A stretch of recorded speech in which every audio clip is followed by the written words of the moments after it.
The lessons former prisoners learned during isolation can be used today as well as moving forward in our lives. This episode features Juan Willis, aka Za Juan, and he's here to tell us how to vent in a stressful situation. Juanito! What's up? What's up? Oye, oye, ¿qué pasó? And you gotta be bilingual too a little bit. Because lately we being chastised and ostracized, abuse on the mind, and Willie's out of shooting on our own kind. Astral possession got me out of my own mind. My people walk around sleep with closed eyes, shackles on their brain, shallow graves and closed minds. Same song been on repeat for a long time. But do that make me conscious because I choose to be a savage? Sell dope, kill and rob because I was programmed with these habits. Killing is a drug, I gotta have it. Greed, lust, envy, fucking, I'm an addict. Well, we're gonna start off with Juan Willis, aka Juan, aka Za Juan, BKA Juanitos. Well, you know that's another segment though, but I served 12 years in the Department of Corrections, man. But I use music to help me vent and cope with my 12 years because that was a vessel for me. I always mess with music, used to mess with music as when I was young. So when I got locked up, and that was nothing I never experienced before, now you're going to do some real time.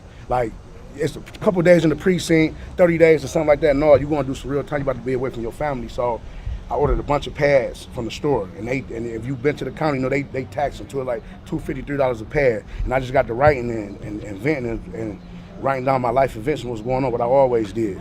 So when you hear my music, hear me venting, I'm venting. For real. No cap. And it helped me deal with all type of stuff, man. You isolated, you by yourself.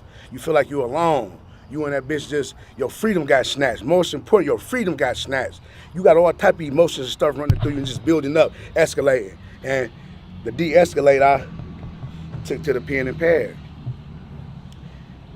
And like I said, that code for me, solitary confinement, I really honed in and tried to craft my skills, cause you really in there, you want something smaller than this. And they come, you want something smaller than this.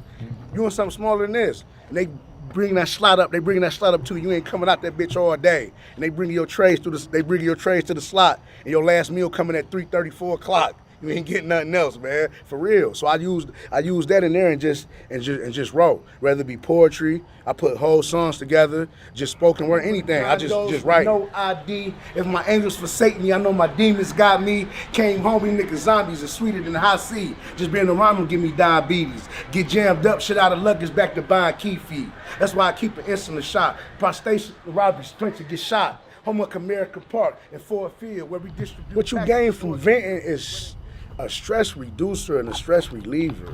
And if you know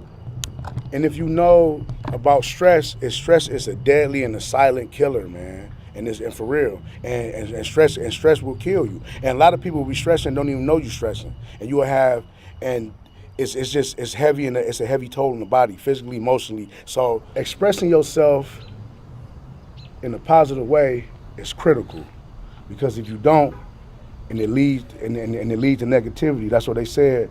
Idle time is the devil playground, and that's true. And you find yourself getting off into stuff you ain't got no business getting off into. But you can do positive stuff. You can vent. It's ways you can vent and express yourself in positive ways. A lot of people don't know that they're unconscious. I'm conscious now, but don't get it twisted. I'm still a savage. This people first time being incarcerated, so to speak. They never went through this.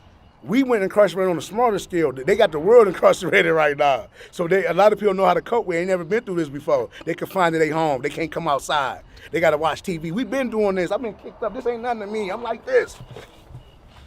You seen the meme they had with Kermit the Frog? I got the remote like this. This ain't nothing. I ain't stressing. I'm good. And I'm still venting. Now I'm going to the studio, though. So, we still getting, but just an example, people not, and you got to understand that people's way of life has been flipped upside down. When they first put them handcuffs on me, when SWAT came and got me, my life was flipped upside down the same way. Everybody, people going through the same thing. They straight. Kids not in school, so now you got extra activity that's going on in households where people was out and about moving. They had their schedules going on. Now all that came to a halt. So now we spending more time with each other than we would normally do, and they don't know how to vent. People don't know how to cope and vent. But the ones that do, they exercise and find other ways to vent. So I urge everybody, just find your peace and your serenity and vent, please.